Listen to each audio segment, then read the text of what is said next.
नमस्कार दोस्तों, ओम नमः शिवाय। स्वागत है आप सभी का इस नए वीडियो में। ओम नमः शिवाय, जय श्री शिवाय नमस्तुभ्यम, हर हर महादेव। 13 दिसंबर अर्थात शुक्रवार की प्रदोष के दिन का बहुत ही छोटा दुर्लभ सा यह विशेष दिन रहेगा और इस दिन 12 बेलपत्र को 3 भाग में बाँट करके ये बेलपत्र वाला उपाय सभी व्यक्तियों को अवश्य रूप से करना चाहिए। क्यों करना है और इसकी क्या महत्वता है, क्या विशेषता है? संपूर्ण जानकारी संपूर्ण विषय पर बहुत ही सरल और सहज रूप से चर्चा के इस माध्यम से जानेंगे पूज्य गुरुदेव जी की अनुकंपा कृपा से एवं उन्हीं के आदेशानुसार। तो चलिए आगे वीडियो में बढ़ते हुए जानना प्राप्त करते हैं और साथ ही साथ इस वीडियो के माध्यम से ये जो उपाय आप सभी को 12 बेलपत्र जो कि 3 भागों में बाँटा जाएगा, इसका क्या और क्या लाभ हो सकता है? कैसे धन प्राप्ति का सबसे विशेष उपयोग के लिए यह उपाय सिद्ध होगा, तो किस प्रकार से करेंगे? चलिए जानना और समझना प्रारंभ करते हैं। धन प्राप्ति से संबंधित जुड़ी हुई किसी भी प्रकार की कोई इच्छा मनोकामना हो, सबसे उत्तीर्ण और सबसे महत्वपूर्ण यह उपाय होता है प्रदोष के दिन पर धन से जुड़े हुए किसी भी संबंधित कार्यों के लिए। लेकिन प्लीज़ वीडियो में आगे बढ़ने से पहले वीडियो को लाइक अवश्य रूप से करें और यदि आप हमारे चैनल पर नए हैं या फिर हम आप हमारी आवाज़ पहली बार सुन रहे हैं, तो चैनल को सब्सक्राइब और वीडियो को लाइक तो ज़रूर ही करिएगा। हम अपने पहले उपाय की, तो पहले उपाय में आप सभी को यहाँ पर स्क्रीन में दिख रही होंगी कितनी बेलपत्रियाँ, 4 बेलपत्रियाँ हैं। ठीक इसी प्रकार से यानी कि 4 बेलपत्रियों को आप एक सेट में लेंगे। आपको टोटल कितने सेट तैयार करने हैं? 3 सेट तैयार करेंगे। कितनी बेलपत्रियों के? एक सेट में 4 बेलपत्रियाँ रहेंगी, अर्थात आपकी जो टोटल बेलपत्री होगी वह 12 बेलपत्री होंगी। ठीक है? 3 सेट ऐसे तैयार करेंगे 4-4 बेलपत्रियों की और तीनों सेट में आपको जो बेलपत्री है वह श्वेत धागे से, अर्थात जो कच्चे सूत का धागा होता है उससे बेलपत्री की जो डंठल होती है यहाँ पर आपको बाँध करके 4 बेलपत्री आप इकट्ठे बाँधेंगे, एक सेट तैयार करेंगे। फिर दूसरे सेट में 4 बेलपत्री बाँधेंगे, दूसरा सेट तैयार करेंगे। फिर 4 पत्ती एक एक साथ लेंगे और उसको बाँधेंगे, फिर आपका तीसरा सेट।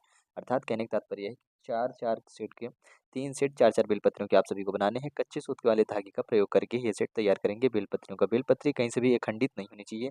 ध्यान दीजिएगा, यह जो उपाय है विशेष रूप से प्रदोष की तिथि पर किया जाता है और प्रदोष की तिथि अर्थात जो कि हम सभी की इस बार शुक्रवार के दिन पड़ रही है, यह तिथि बहुत ही ज़्यादा विशेष और महत्वपूर्ण होती है। प्रदोष की तिथि विशेष तौर पर समर्पित होती है भगवान शिव जी को और प्रदोष की तिथि पर यदि आप प्रदोष काल पर करते हैं, तो भगवान शिव और माता पार्वती जी की विशेष रूप से आप सभी अनुकंपा कृपा प्रदान करते हैं। खास तौर पर जिनके घर परिवार में धन से संबंधित अर्थात आर्थिक स्वरूप से संबंधित अर्थ की यदि कोई समस्या हो या धन से संबंधित जुड़ी हुई किसी भी प्रकार की कोई भी इच्छा मनोकामना हो, तो उसके लिए विशेष रूप से आप सभी को यह उपाय अवश्य करना चाहिए।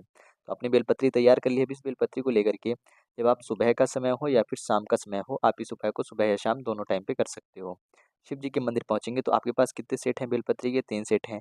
कितने-कितने? एक सेट में 4 बेलपत्रियाँ हैं, अर्थात एक सेट जब भी आप एक स्थान पर बेलपत्री रखेंगे, 4 बेलपत्रियाँ इकट्ठे रखेंगे जो कि कच्चे सूत के धागे से बंधी हुई है। आपको वहाँ पर जैसे ही रखेंगे तो उसी वक़्त आपको अपनी इच्छा मनोकामना यानी जिस भी कार्य से संबंधित आप ये उपाय कर रहे हैं और साथ ही साथ उसके लिए प्रार्थना याचना करते हुए भगवान शिव जी का कोई सा भी एक नाम मन में सुमिरन करते हुए, मन में याद करते हुए आप सभी को उतने ही बार अर्थात 4 बार भगवान शिव जी का नाम बोलना है और 4 बार माता गौरी जी को भी आप अवश्य रूप से स्थान याद करेंगे।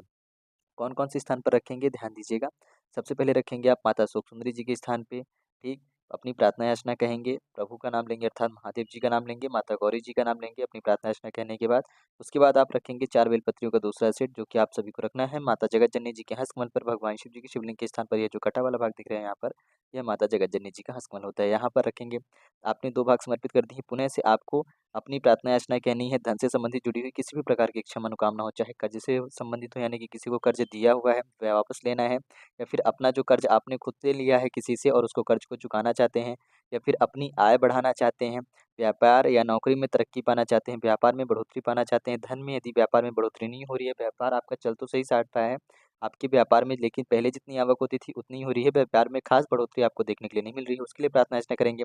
धन से संबंधित जुड़े हुए कोई अन्य कार्य जैसे व्यापार हो, जगह ज़मीन हो या फिर कहीं आपको घर लेना है, नई गाड़ी लेनी है या फिर आपकी कोई अन्य इच्छा मनोकामना है, बैंक से संबंधित लोन वगैरह पास कराना है, उसके लिए भी आप प्रार्थना याचना कर सकते हैं।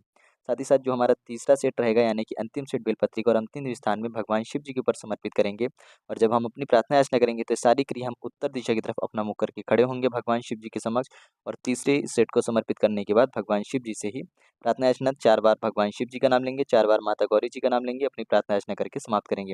यहाँ पर एक बात का विशेष रूप से ध्यान रखिएगा कि जो बेलपत्रियाँ आप समर्पित कर रहे हैं, उन सभी बेलपत्रियों की जो डंठल रहेगी अर्थात जो डंडी रहेगी वह बाहर की तरफ रहेगी।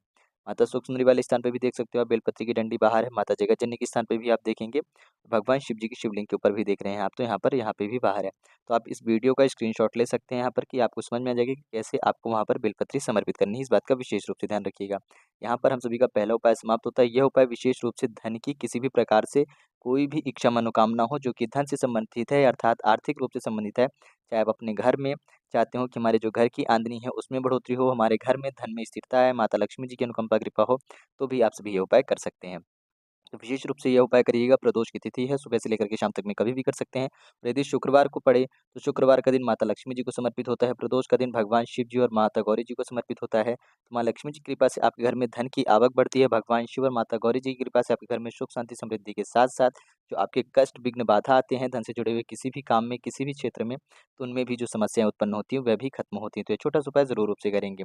बात करते हैं वीडियो में आगे बढ़ते हैं अपने दूसरे उपाय की। तो ये जो दूसरा उपाय है, यदि कोई व्यक्ति बहुत ज़्यादा रोगी रहता है, पीड़ित रहता है, बीमार रहता है, यदि आप उसके लिए कुछ करना चाहते हैं, तो छोटा सा उपाय ज़रूर रूप से कर सकते हैं। क्या करेंगे?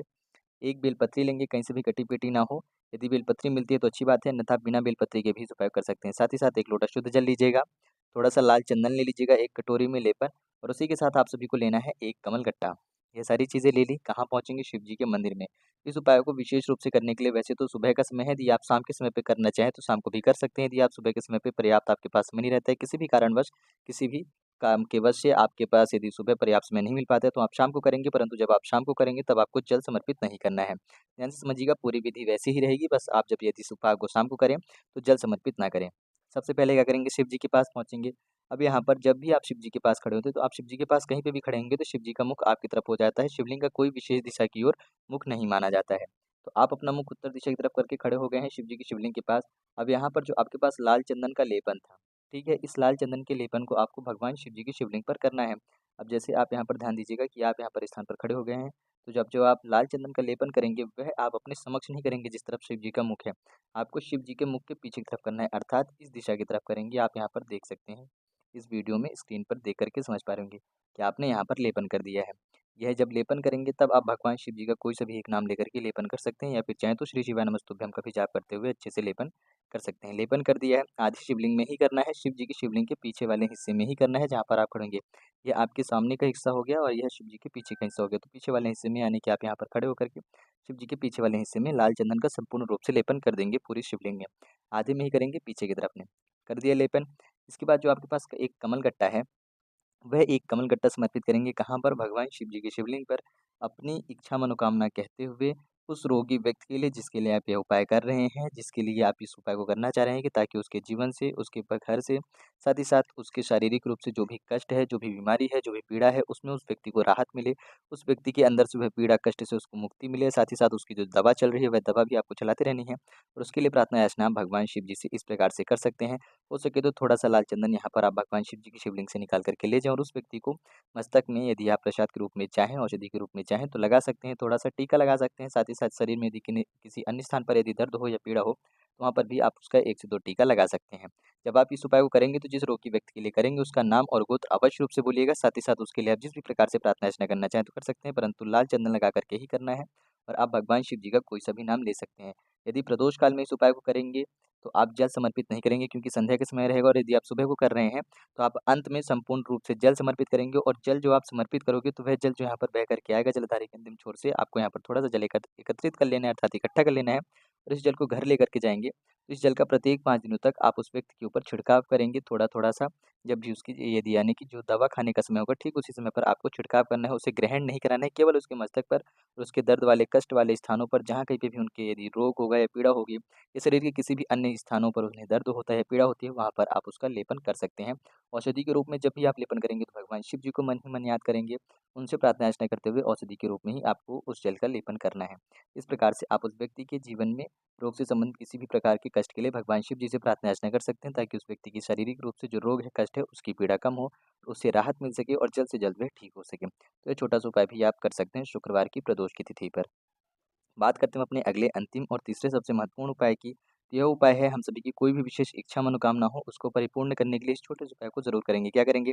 एक 3 बेलपत्री लेंगे, इसमें प्रयोग करेंगे पीले चंदन का, जैसे यहाँ पर अभी आप स्क्रीन में देख रहे हो तीनों बेलपत्रियों में बीच में आपको पीला चंदन का लेपन दिख रहा है। ठीक? साथ ही साथ 1 लोटा शुद्ध जल लेकर के जाएँगे, यदि आप इसमें गंगा जल का मिश्रण कर सकते हैं तो बहुत अच्छी बात है। यह ले लिया। बेलपत्री आपको 3 स्थानों पर समर्पित करनी है। कहाँ-कहाँ पर करेंगे?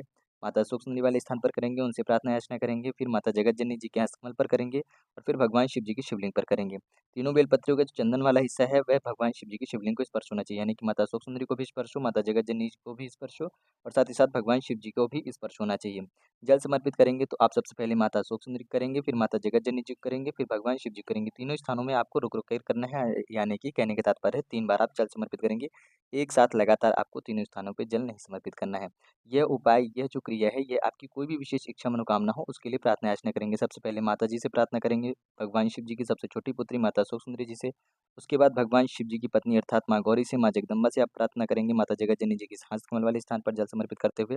अंत में भगवान शिव जी से प्रार्थना याचना करेंगे, भगवान शिव जी वाले स्थान पर जल समर्पित करते हुए। और जब जल आप समर्पित कर रहे होंगे या पूरी क्रिया कर रहे होंगे, उस वक्त आप भगवान शिव जी के समक्ष उत्तर दिशा की तरफ ही अपना मुख करके खड़े होंगे। इस बात का विशेष रूप से ध्यान रखें।